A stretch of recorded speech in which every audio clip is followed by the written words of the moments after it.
ونشهد أن لا إله إلا الله وحده لا شريك له ونشهد أن سيدنا مولانا محمدا عبده ورسوله أما بعد فأعوذ بالله السميع العليم من الشيطان الرجيم بسم الله الرحمن الرحيم إن الصلاة تنهى عن الفحشاء والمنكر آمنت بالله وصدق الله المولانا العظيم وصدق رسوله النبي الأمين الكريم ونحن على ذلك لمن الشاهدين والشاكرين والحمد لله رب العالمين۔ آئی کچھ عرض و معروض سے پیشتر اپنے اور ساری کائنات کے آقا مرکز عقیدت سیاح لامکان تاجدار کائنات سرور کائنات جناب محمد الرسول اللہ صلی اللہ تعالیٰ علیہ وآلہ وسلم کی بارگاہ بے کس پناہ میں ایک مرتبہ ادب و احترام کے ساتھ درود شریف پڑھ لیجیے۔ اللہم صلی علی سیدنا و شفیعنا و نبینا و مولانا محمد بارک سلم صلو علیہ صلاۃ و سلام علیک یا رسول اللہ یا حبیب اللہ صلی اللہ تعالیٰ علیہ وآلہ وسلم۔ ایک مرتبہ اور حصول برکت کے درود شریف پڑھیے۔ اللہم صلی علی سیدنا و شفیعنا و نبینا و مولانا محمد بارک سلم صلو علیہ صلاۃ و سلام علیک یا رسول اللہ یا حبیب اللہ صلی اللہ تعالیٰ علیہ وآلہ وسلم۔ میں نے خطبہ مسنونہ کے بعد بہت ہی مشہور و معروف آیت مبارکہ تلاوت کرنے کا شرف حاصل کیا اور آپ لوگوں کو بھی میں نے مشرف کیا۔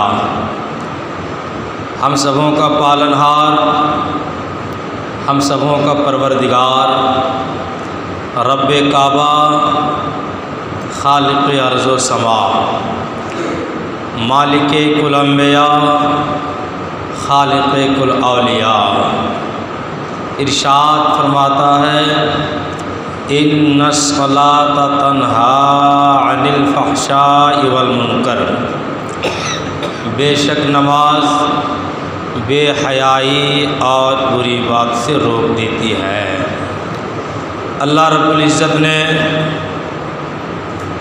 اعلان عام کر دیا کہ نماز تجھے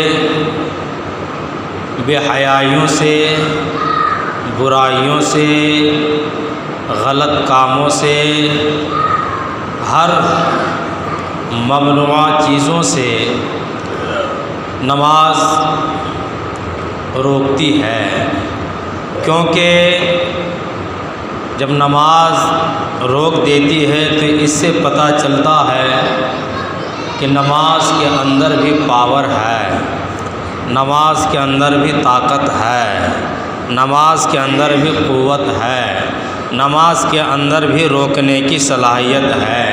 اس لیے کہ جو طاقت دینے والا ہے اسی رب نے کہا کہ تجھے بے حیائی اور بری باتوں سے نماز روک دے گی۔ اور یقیناً آدمی رکتا بھی ہے، ایسے ایسے رکے۔ نبی کے زمانے میں بہت ایسے صحابی گزرے جو شراب میں مست اور مگن رہتے تھے، لیکن کلمہ پڑھا اور کلمہ پڑھنے کے بعد نبی نے کہا رب کی بارگاہ میں جھک جاؤ، جھک گئے تو ایسے چمکے کہ کوئی حضرت عمر فاروق بن کے چمک گیا، کوئی اور کچھ بن کے چمک گیا، کوئی اور کچھ بن کے چمک گیا۔ اب اس کے بعد اور ان سے اور آگے آؤ، نمازی نے روکتے روکتے اتنا نماز نے روک لیا کہ غوث اعظم کے بہت سارے مریدوں میں مشہور شرابی بھی تھے، اوریجنل شرابی، ڈپلیکیٹ نہیں، وہ بھی صرف مرید بھی ہوئے، توبہ کیے،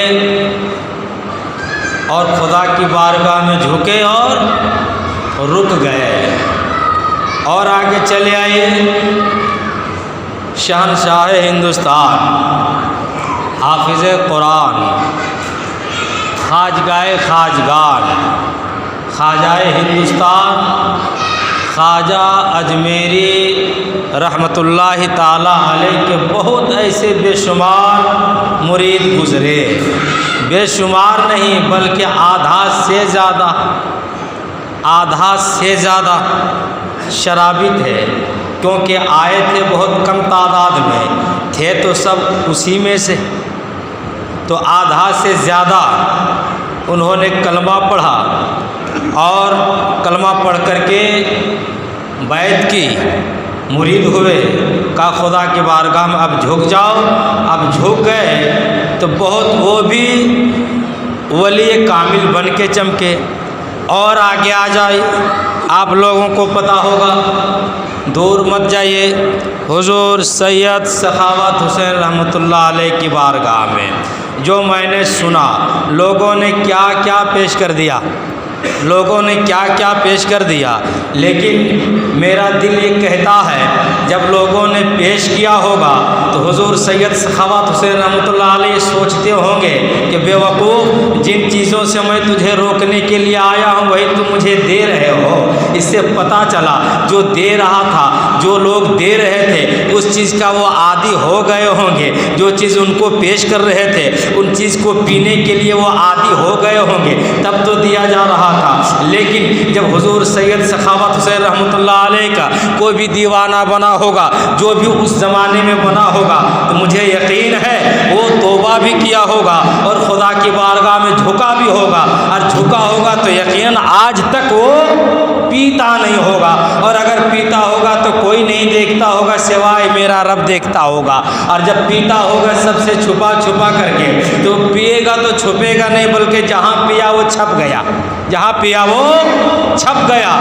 یہ میرے رب کی شان ہے، یہ رب کا کرم ہے، یہ رب کی مہربانی ہے کہ میرا رب تو اتنا پی بھی رہا ہے، پھر بھی میرا رب تجھے دنیا کی نظروں سے چھپا رہا ہے، پھر بھی میرا رب تجھے دنیا کی نظروں سے چھپا رہا ہے۔ بہرحال میرا رب نے فرمایا بے شک نماز بے حیائی اور بری باتوں سے روک دیتی ہے، لیکن آدمی ہر زمانے میں خدا کی بارگاہ میں جھکتا گیا، بری باتوں سے رکتا گیا، گناہوں سے رکتا گیا، خطاؤں سے رکتا گیا، ہر ممنوع چیزوں سے رک گیا۔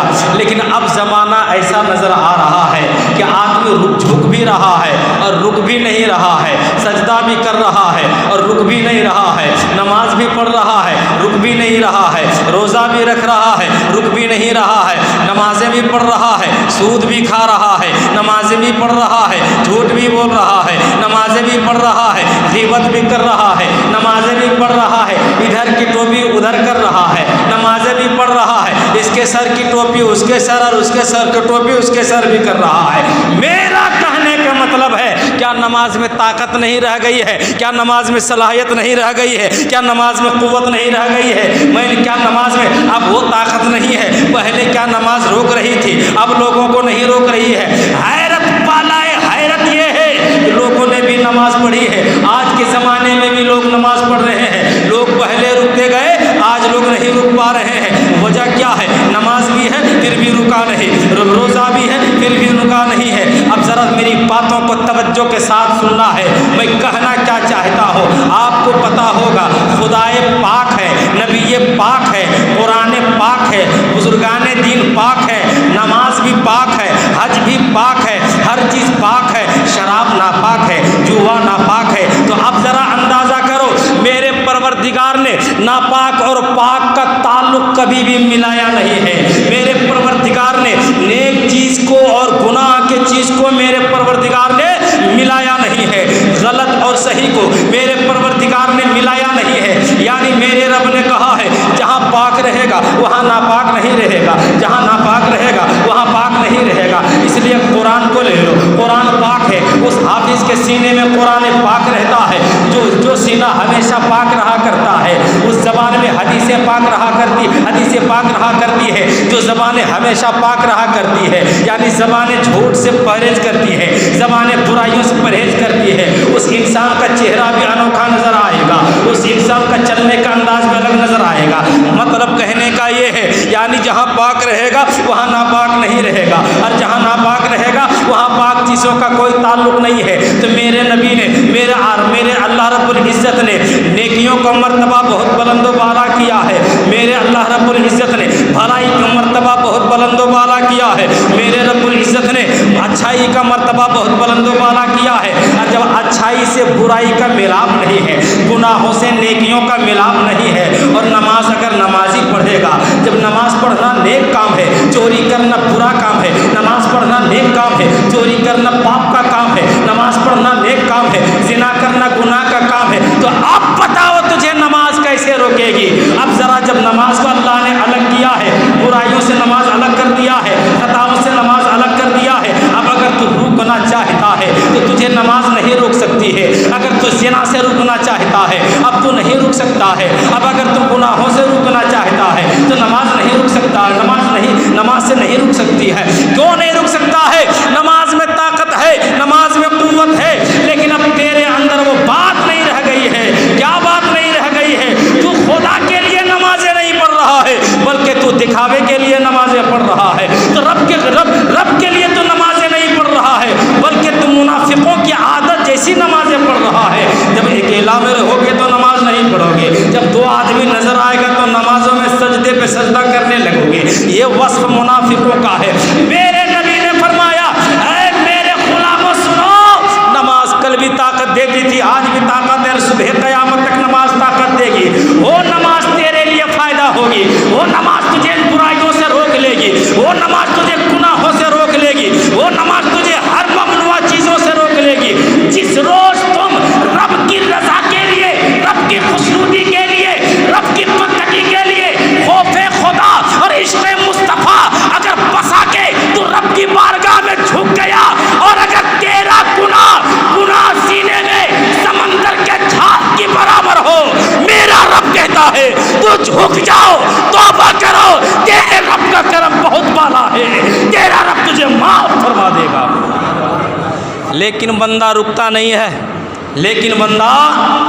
نہیں ہے، تو رکنے کا کوئی چانس نہیں ہے، رکنے کا کوئی چانس نہیں ہے۔ جس طرح نیکیوں کی جگہ پہ گناہوں کا کوئی چانس نہیں، جس طرح بھلائی کی جگہ پہ گناہوں کا کوئی چانس نہیں، تو اسی طرح اب اپنے آپ میں سوچنا ہے، اگر میں بھلائی کے راستے پہ جا رہا ہوں تو گناہوں کو قریب نہیں آنے دے رہا ہے، اگر خدا کی بارگاہ کی طرف میں جا رہا ہوں تو گناہوں کو اپنے قریب بھی نہیں آنے دے رہا ہے، اگر عبادت الہی کے لیے میں جا رہا ہوں تو گناہوں کو اپنے قریب بھی نہیں آنے دے رہا ہے۔ جب اگر گناہوں کو قریب نہیں آنے دو گے اور خطاؤں کو اپنے قریب نہیں آنے دو گے، غلط کاموں کو اپنے قریب نہیں آنے دے گے، تب انشاءاللہ کل بھی نماز روکتی تھی، آج بھی نماز روکے گی۔ اور جب بھی گنہگار بنتا کہ میرا وعدہ نہیں ہے، میرے رب کا وعدہ ہے، تو میری بارگاہ میں جھک کر کے تو دیکھ، تیرا رب تجھے ایسا پاک کر دے گا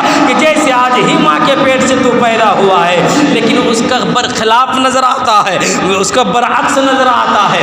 نمازیں بھی ہے، چوری بھی ہے، نمازیں بھی ہے، گناہ بھی ہے، نمازیں بھی ہے، چغلی بھی ہے، نمازیں بھی ہے، سود خوری بھی ہے، نمازیں بھی ہے، غیبت خوری بھی ہے، نمازیں بھی ہے، گناہوں کا پہاڑ لے کے چل رہا ہے، اور کہتا ہے پریشان نظر آتا ہوں، اور کہتا ہے کہ مجھے گھر میں برکتیں نہیں ہو رہی ہے، اور کہتا ہوا نظر آتا ہے گھر میں مصیبتوں نے داخلہ لے لیا ہے۔ مصیبتوں نے داخلہ لیا نہیں ہے، بلکہ آپ کے حرکات و سکنات ایسے ہو گئے ہیں جو آپ نے مصیبتوں کو دعوت دے کر کے بلا لیا ہے، آپ نے خلافات کو دعوت دے کر کے بلا لیا ہے۔ اس لیے کہ میرے رب نے فرمایا ہے تو نیک کام کرتا جا، تیرا رب تجھے ہر مصیبتوں سے بتاتا جائے گا، تو میری بارگاہ میں جھکتا جا، تیرا رب تجھے ہر مصیبتوں سے آزاد کرتا جائے گا۔ اے مسلمانوں، میرا رب ہے، جہاں سب چھوٹ جاتا ہے وہاں رب نہیں چھوڑتا ہے، اس لیے رب نہیں چھوڑتا ہے، ہم رب کے ہیں، رب ہمارا ہے۔ آج آپ نے دیکھا ہوگا آج گرمی کے موسم میں گرمی نہیں پڑتی ہے، سردی کے موسم میں سردی نہیں پڑتی ہے، اور برسات کے موسم میں برسات نہیں پڑتی ہے۔ جس سورج کا انتظار رہتا ہے اس وقت سورج نہیں نکلتا ہے، جس وقت چاندنی کی چاند کا انتظار رہتا ہے اس وقت چاند نہیں نکلتا ہے۔ جس طرح ستاروں کو جس طرح جب ستاروں کو دیکھنے کی خواہش ہوتی ہے تو ستارے نظر نہیں آتے ہیں۔ آپ کہیں گے ایسا معاملہ کیا ہے؟ موسموں نے مزاج بدل دیا ہے، موسموں نے اپنا طریقہ کار بدل دیا ہے۔ برسات نے بھی اپنا مزاج بدل دیا ہے، اور موسم نے بھی اپنا مزاج بدل دیا ہے، سورج نے بھی اپنا مزاج بدل دیا ہے، اور گرمی نے بھی اپنا مزاج بدل دیا ہے، سردی نے بھی اپنا مزاج بدل دیا ہے۔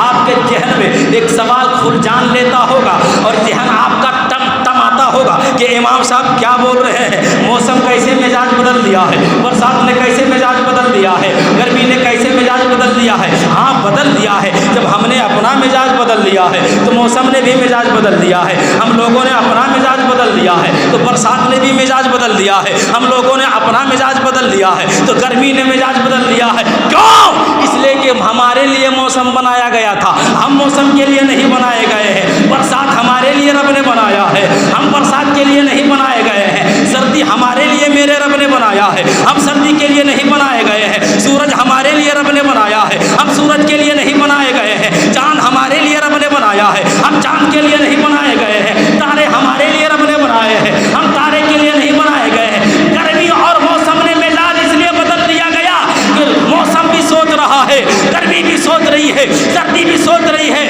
ہم تو انسان کے لیے بنے تھے اور انسان رب کے لیے بنا تھا، لیکن جب ہم نے مزاج بدل دیا ہے سجدوں سے، ہم نے مزاج بدل دیا ہے نماز سے، ہم نے مزاج بدل دیا ہے عبادت الہی سے، ہم نے مزاج بدل دیا ہے خدا کی بارگاہ میں جھکنے سے، موسم نے دیکھا، سردی نے دیکھا، گرمی نے دیکھا کہ جس کے لیے یہ بنا تھا اپنا مزاج بدل دیا ہے، تو پھر موسم نے بھی ہمارے لیے مزاج بدل دیا ہے کہ جس قابل تو تھا اب وہ قابل نہیں رہا ہے، اس لیے موسم بھی اب میرے قابل آنا سمجھتی نہیں ہے، برسات بھی اپنے وقت پہ آتی نہیں ہے۔ اے مسلمانوں، سانس ابھی بھی باقی ہے، آنکھیں کھلی ہوئی ہے، زبان بولتی ہے، اپنے آپ کو سنبھالنا ہے، اپنے آپ کو سجانا ہے، اپنے آپ کو سنوارنا ہے، تو ہماری زندگی یہاں بھی تابناک ہو سکتی ہے اور آخرت میں بھی تابناک ہو سکتی ہے۔ درود پاک پڑھیے، اللہم صلی علی سیدنا و شفیعنا و نبینا و مولانا و محمد بارک سلم صلو علیہ صلاۃ و سلام علیک یا رسول اللہ یا حبیب اللہ صلی اللہ تعالی علیہ وآلہ وسلم۔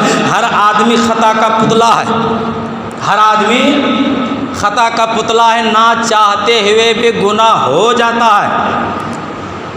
اس کے لیے کیا ہے؟ توبہ ہے۔ گناہ صغیرہ ایک ہے، گناہ کبیرہ ایک ہے۔ گناہ صغیرہ اس کو کہتے ہیں کہ گناہ کبیرہ سے چھوٹا، یعنی گناہ کبیرہ بڑا بھائی ہے، گناہ صغیرہ چھوٹا بھائی ہے۔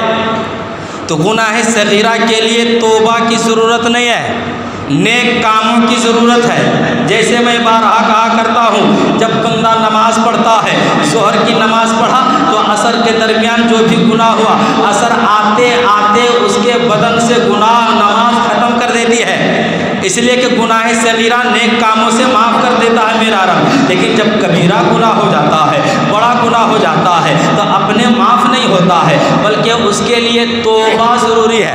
کیا ہے؟ توبہ ضروری ہے۔ وہ بھی میرے رب نے یہ نہیں کہا ہے کہ اگر تو چھپ کے گناہ کیا ہے تو چھپ کے تو توبہ کر لے، تیرا رب تجھے معاف کر دے گا۔ اگر تو اعلانیہ طور پر گناہ کیا ہے، اعلانیہ طور پر تو توبہ کر لے تاکہ تیرا رب بھی گواہ رہے گا، اور تو جس کے سامنے تو گناہ کیا ہے وہ لوگ بھی گواہ ہو جائیں گے۔ اور جب تیرا رب میدان قیامت میں تجھے اٹھائے گا اور تیرا رب اگر پوچھ لیا تو وہ لوگ بھی گواہی دیں گے، اے میرے پروردگار، اس نے میرے سامنے گناہ کیا تھا لیکن ہم لوگوں کے سامنے بھی توبہ کر لیا ہے، تاکہ تیرا رب تیری سفارش کر دے گا۔ ایک چھوٹا گناہ ہے اور ایک بڑا گناہ ہے، تو نماز سے چھوٹے چھوٹے گناہ معاف ہو جاتے ہیں۔ لیکن میں جو بتانا چاہتا ہوں، آج اگر ہمارے معاشرے میں کوئی بہت بڑا گنہگار ہے، ہمارے معاشرے میں کوئی بہت بڑا سیاہ کار ہے، ہمارے معاشرے میں کوئی بہت بڑا خطا کار ہے، تو لوگ تو سوچتے ہیں اور کہتا ہوا بھی نظر آتے ہیں لوگ، یہ آدمی بڑا خطا کار ہے، بڑا سیاہ کار ہے، اس کے قریب سے مت گزرو۔ یہ انسان کی بات ہے، اور اگر کہیں عورت اگر کچھ ایسی ہو جاتی ہے، کوئی عورت اگر زنا کی مرتکب ہو جاتی ہے اور کوئی عورت اگر زنا کروا لیتی ہے، اب لوگوں کو پتہ چل جاتا ہے تو ہر کوئی اس سے نفرت کرتا ہے، بچے الگ نفرت کرتے ہیں، بوڑھے الگ نفرت کرتے ہیں اور عورتیں الگ نفرت کرتی ہے، جوان الگ نفرت کرتے ہیں۔ کیوں کہ عورت اب خطا کار ہو گئی ہے، عورت بہت بڑے گنہگار ہو چکی ہے، عورت بہت بڑی عشاء سیار ہو چکی ہے، عورت پاپی ہو گئی ہے۔ لوگ بچنا چاہتے ہیں، کیوں بچنا چاہتے ہیں کہ لوگوں کو گناہوں کا احساس ہو رہا ہے، عورت ہے تو لوگ بچ رہے ہیں، لیکن شاید آپ کو پتہ نہیں ہے اس عورت سے بھی زیادہ بڑا گنہگار میں آج آپ کو دکھاؤں گا، اور آپ کو حیرت ہوگی، بالائے حیرت ہوگی۔ آج میری تقریر کے ان جملوں کو اپنے دماغ کے کھڑکی میں گھسا کر کے نوٹ کر لینا، رات میں سوچنا کہ آج امام نے کیا کہہ دیا ہے۔ آج مان لو کہ اگر کوئی عورت گنہگار ہے، سب لوگ تعجب کرتے ہیں، لیکن ہوتا کیا ہے، لوگ بچنا چاہتے ہیں۔ آؤ اس عورت سے بھی زیادہ بڑا گنہگار کون ہے، اس عورت سے بھی زیادہ بڑا خطا کار کون ہے، میں بتاتا ہوں۔ حضرت موسیٰ علیہ السلام کا زمانہ ہے، بنی اسرائیل کا زمانہ ہے، وہ چہل و پہل اس زمانے میں ہے۔ حضرت موسیٰ علیہ السلام کا معاملہ یہ ہے، جب بھی رب کی بارگاہ میں کلام کرنا چاہتے تھے، جب بھی رب سے بات کرنا چاہتے ہیں، جب بھی رب کی بارگاہ میں کچھ ندا کرنا چاہتے ہیں، حضرت موسیٰ نبی علیہ الصلوۃ والتسلیم وہ ہے طور پر جا کر کے رب کی بارگاہ سے ہم کے شرف ہم کلامی ہوتے ہیں، اور جو بھی عریضہ پیش کرنا رہتا ہے رب کی بارگاہ میں عریضہ پیش کرتے ہیں، رب کی بارگاہ میں ندا دیتے ہیں۔ جو بھی جس نے بھی کچھ کہا ہے، جس نے بھی کہا ہے، حضرت موسیٰ علیہ السلام نے کوہ طور پر جا کر کے رب کی بارگاہ میں عریضہ پیش کیا ہے۔ اب ایک مرتبہ کا واقعہ ہے، موسیٰ علیہ السلام کا زمانہ ہے، ایک عورت آ جاتی ہے اور وہ عورت کہتی ہے، اے موسیٰ نبینا، میں بہت بڑا گناہ کر لی ہوں اور میں نے توبہ بھی کر لیا ہے، آپ رب کی بارگاہ میں جا کر کے رب کی بارگاہ میں دعا کریں اور میرے لیے بخشش کی توبہ کی سند مجھ کو لا کر کے دے دے، اور رب سے آپ پوچھ لیں کہ فلانی عورت نے توبہ کیا ہے، کیا تو نے معاف کیا ہے یا نہیں کیا ہے۔ حضرت موسیٰ علیہ السلام نے کہا کہ تو نے توبہ کر لیا ہے، تو نے اپنے گناہوں سے اپنے آپ کو تائب کر لیا ہے، میرا پروردگار بڑا غفور الرحیم ہے، میرا پروردگار بہت بڑا رحمان الرحیم ہے، مجھے معاف فرما دے گا۔ وہ عورت کہتی ہے، اے موسیٰ نبینا، آپ میرے گناہوں کو نہیں جانتے ہیں، آپ میری خطاؤں کو نہیں جانتے ہیں، میں نے جو گناہ کر لیا ہے اگر آپ سنیں گے تو آپ کو حیرت ہوگی۔ حضرت موسیٰ علیہ السلام نے کہا، اگر ایسی بات ہے تو کون سا تو نے گناہ کر لیا ہے جو مجھے حیرت ہوگی۔ وہ اس عورت نے کہا، اے بے نمازیوں، خاص کر کے میں بے نمازیوں کو بول رہا ہوں، غور سے سنو، اپنے آپ کو بڑا تیسمان خان سمجھتے ہو، اور جب مرو گے نا تب پتہ چلے گا۔ میں کہتا ہوں لوگوں، اللہ نے زندگی ابھی صحیح رکھا ہے تو رب کی بارگاہ میں جھک جاؤ نے، سانسیں چل رہی ہے رب کی بارگاہ میں جھک جاؤ نے، مصیبتیں نہیں آ رہی ہے تو رب کی بارگاہ میں جھکو۔ لیکن ہوتا کیا ہے، جب ٹانگ ٹوٹ جائے گی تب رب کی بارگاہ میں جھکے گا، جب آنکھ پھوٹ جائے گی تب رب کی بارگاہ میں جھکے گا، جب دکانیں لوٹ جائے گی تب رب کی بارگاہ میں جھکے گا، جب جانور آ رہا ہے کوئی لے لے گا تب رب کی بارگاہ میں جھکے گا، یعنی مصیبتیں جب گھر میں آ جائے گی تب رب کی بارگاہ میں جھکے گا۔ اے نوجوانوں، ارے جب لوٹی نہیں ہے، مال ختم نہیں ہوا ہے، اس سے پہلے جھکو اور کہو، میرے مولا بڑے اچھی زندگی تو نے عطا کی ہے، میری زندگی کو تو سلامت رکھتے جانا، اے میرے پروردگار میرے کاروبار کو بھی تو سلامت رکھتے جانا۔ لیکن ہوتا نہیں ہے، ختم ہوگا تب جھکے گا، لٹ جائے گا تب جھکے گا۔ تو جب لٹ ہی گیا تو اس کے بعد کیا ہوگا، محنت تو کرنی ہوگی، رب دینے والا ہے، لیکن جھکنے کے بعد رب دے گا تو پچھتاوا زیادہ ہوگا۔ بہرحال وہ عورت آتی ہے اور کہتی کہ اے موسیٰ، میں نے بہت بڑا گناہ کر لیا ہے۔ کہا، بول تیرا گناہ کیا ہے؟ کہا، میں نے زنا کرا لی، میں نے زنا کر لی، اور اس زنا سے جو بچہ پیدا ہوا میں نے اپنے ہاتھوں سے اس بچے کو قتل کر دیا، میں نے اس بچے کو اپنے ہاتھوں سے قتل کر دیا اور میں نے اسے دفن کر دیا۔ اس کے بعد میں نے رب کی بارگاہ میں توبہ بھی کر لی کہ اے اللہ اب آئندہ ایسا نہیں کروں گی۔ حضرت موسیٰ علیہ السلام ایسی تو جلالی تھے، لگ بھگ تاریخ بتاتی ہے کہ 10 ہاتھ کے تھے اور 10 ہاتھ کے لاٹھی بھی وہ رکھا کرتے تھے۔ بہرحال واللہ اعلم بالصواب، موسیٰ علیہ السلام کو جلا لایا، کہا بدبخت عورت بھاگ میری بارگاہ سے، کہیں ایسا نہ ہو تیرے گناہوں کے سبب کی وجہ سے اللہ رب العزت ادھر سے آگ بھیج دے اور میں بھی جلا کر کے خاک نہ کر دیا جاؤں، آگ بھیجے اور اس آگ میں کہیں میں بھی نہ جل جاؤں۔ موسیٰ علیہ السلام کا جلال کو دیکھا اس عورت نے، بھاگ گئی عورت، چلی گئی، آنکھوں میں آنسو لے کر کے چلی گئی، دل خمیدہ لے کر کے چلی گئی، چہرے پہ افسردہ لے کر کے چلی گئی، ہونٹوں پہ رونے کی کپ کپی لے کر کے چلی گئی، برساتی ہوئی آنکھوں کو لے کر کے چلی گئی۔ وہ سوچنے لگی اے اللہ تیرا نبی کلیم ہے، تجھ سے بات کرتا ہے یہ کلیم، تجھ سے کلام کرتا ہے یہ موسیٰ، تجھ سے بات کرتا ہے یہ موسیٰ، اے میرے مولا میں نے گناہ جو کر لیا ہے اور میں نے جو توبہ کر لیا ہے، اے میرے پروردگار تو نے میرے گناہوں کو، تو نے میری خطاؤں کو معاف کیا ہے کہ نہیں کیا ہے؟ اس سے جاننے کے لیے تیرے نبی کی بارگاہ میں آئی تھی، لیکن اے میرے مولا اب میں تیرے حوالے، میری بات تیرے حوالے، میری عرضی تیرے حوالے، میری ہر ایک بات تیرے حوالے، اے میرے مولا اب میں جا رہی ہوں، لیکن میرے مولا میں نے جو توبہ کر لی ہے انشاءاللہ اس توبے پہ میں قائم رہوں گی۔ اتنا کہنا تھا وہ عورت چلی گئی ہے، ادھر سے میرا پروردگار بلبل سدرا سید الملائکہ حضرت جبریل امین کو بھیجا، رب نے کہا جاؤ موسیٰ کی بارگاہ میں اور موسیٰ کو رب کا سلام پیش کرو۔ آ گئے حضرت جبریل امین، سلام کیا، کہا اے جبریل کیا خبر لائے ہو؟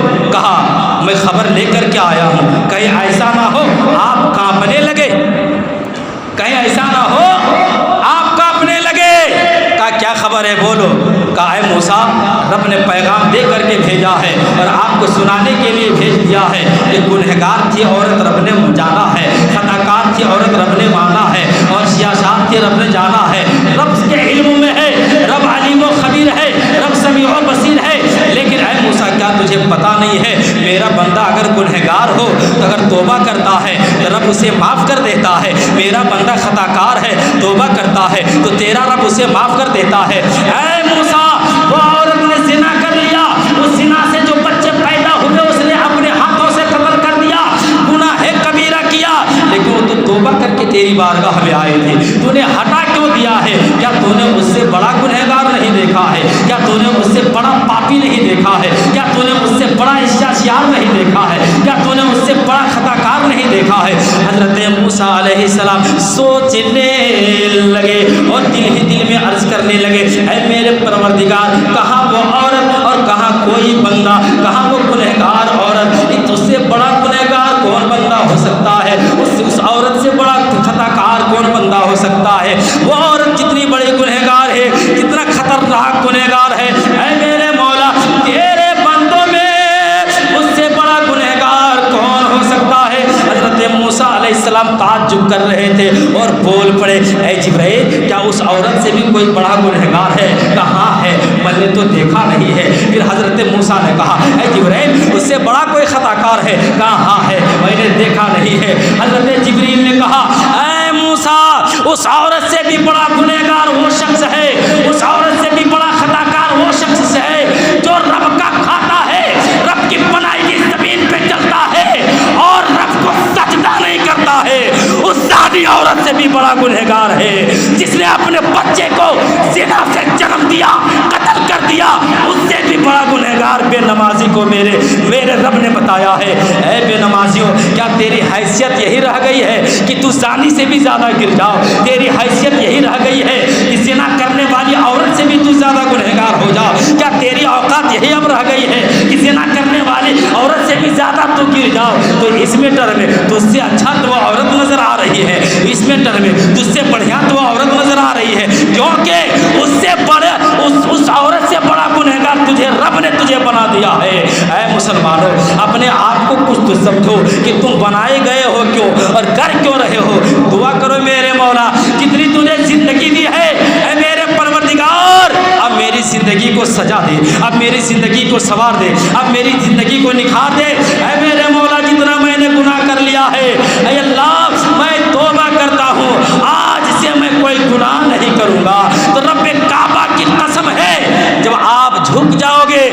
پروردگار معاف فرما دے گا، میرا پروردگار آپ کی زندگی کو سجا دے گا، میرا پروردگار آپ کی زندگی کو نکھار دے گا۔ کیوں نکھار دے گا؟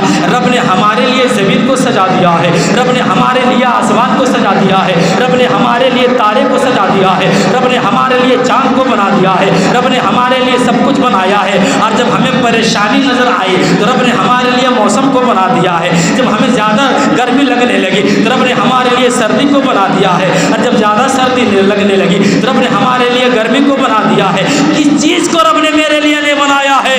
ساری کائنات کو رب نے ہمارے لیے بنایا ہے اور کہا ہے میرے بندو یہ ساری کائنات تیرے لیے اور صرف تو میرے لیے ہے۔ تو میری بارگاہ میں جھکتا جا اور میری نعمتوں کو تو استعمال کرتا جا۔ جب تو میری بارگاہ میں آئے گا میدان قیامت میں تو تیرا رب تجھ پر نظر رحمت فرما دے گا، تیرے گناہوں کو معاف کر کے تیرا رب جو تیرے لیے جنت بنایا ہے وہ جنت تیرا رب تجھے عطا کر دے گا۔ لیکن آج افسوس ہم لوگوں کو نہ شرم ہے، بے شرم ہم لوگ ہو گئے ہیں، اتنے بڑے بے شرم ہو گئے کہ شرم بھی ہم لوگوں سے شرم آتی ہے۔ پتہ نہیں کس مٹی کا ہم لوگ بنے، کیا کیا کھاتے ہیں، کیا کیا بولتے ہیں۔ شیطان بھی پناہ مانگتا ہوگا، اور شیطان بھی آج کل کیوں آرام سے ہے معلوم ہے؟ کہ یہ تو میرا ہی کام کر رہا ہے، یہ میرا ہی کام کر رہا ہے، تو اس کے پاس جانے سے فائدہ کیا ہے؟ اس لیے مسلمانوں اب دیکھو جب سب کچھ بنا کر کے اور رب نے کہا کہ اے میرے بندو ایک ابلیس بھی ہے، ابلیس بھی ہے، ابلیس ہر طرح سے تجھے دغا دے گا، بہکائے گا۔ اگر تو بہک بھی جائے گا، احساس ہوگا کہ میں نے گناہ کر لیا ہے، جھک جانا، تیرا رب تجھے معاف کر دے گا۔ میری بارگاہ میں آ جانا، تیرا رب تجھے معاف کر دے گا، کیونکہ تیرے رب کی رحمت سے تیرا بڑا گناہ نہیں ہو سکتا۔ اس لیے جب بھی تجھے احساس ہو جائے اور آ جاؤ توبہ کر لو، کہیں ایسا نہ ہو توبہ کرنے سے پہلے تیری روح پرواز کر جائے، کہیں ایسا نہ ہو اپنے گناہوں سے توبہ کرنے سے پہلے یہ دنیا کو چھوڑ دو۔ اس لیے میری بارگاہ میں توبہ کرو اور میرا نیک بندوں میں شمار ہو جاؤ۔ درود پاک پڑھے اللہم صلی علی سیدنا و شفیعنا و نبینا و مولانا محمد بارک سلم صلو علیہ صلاۃ و سلام علیک یا رسول اللہ صلی اللہ تعالی علیہ وآلہ